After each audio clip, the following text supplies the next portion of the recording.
पर हमला जहां पे हॉस्पिटल लेकर जाता है अनु को आर्यवर्धन, और यहाँ पे कोई हमला करवाने वाला है अनु के ऊपर कोई और नहीं बल्कि मीरा। आपको बता दें कि मीरा जो है ये देखती है कि झेंडे के सामने ही यहाँ पे आर्यवर्धन आता है और यहाँ पे अपनी गोद में उठाकर अनु को लेकर हॉस्पिटल जाता है। मीरा कहती है कि ये हॉस्पिटल जाओ और वहीं पे खत्म हो जाओ अनु, क्योंकि अब तुम्हें जिंदा रहने की कोई जरूरत नहीं है। और यहाँ पर एक गुंडे को भेजती है जो कि मास्क लगाकर हॉस्पिटल में एंट्री मारता है और अंदर जाकर यहाँ पर अनु को बेहोश करने के लिए यहाँ पर कुछ रुमाल में जहरीली दवाएं डालता है और वो अनु को यहाँ पर बेहोश कर देता है और वहां से किडनैप कर ले जाने की कोशिश करता है। लेकिन तभी यहाँ पर आ जाने वाले हैं आर्यवर्धन, और अंदर आकर आर्यवर्धन जो है अनु को बचा लेने वाले हैं उस गुंडे से और उसको पकड़ भी लेने वाले। उसकी पिटाई होगी तो उससे पूछा जाएगा कि तुम्हें किसने भेजा था। वो इससे पहले नाम लेता मीरा का। मीरा यहाँ पर उस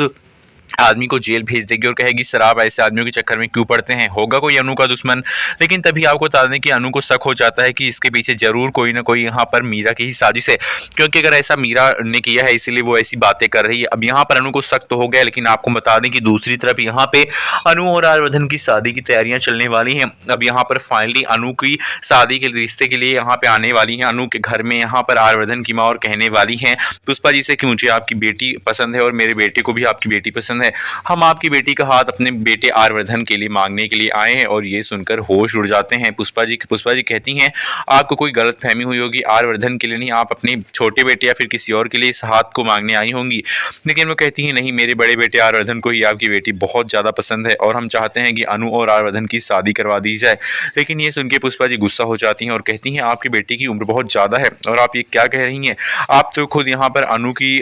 दादी माँ की तरह हैं और आप खुद चाहती हैं कि यहाँ पर बाप समान उम्र के लड़के के साथ मैं अपनी बेटी अनु की शादी करा दूं। ये सुनकर भाई हैरान हो जाती हैं आर्यवर्धन की मां और कहती हैं मेरे बेटे को खबरदार, अगर तुमने बुढ़ा कहा, मेरे बेटे की ज़िंदगी में भी हुआ ही क्या है, उसकी पत्नी उसको छोड़कर चली गई, उसकी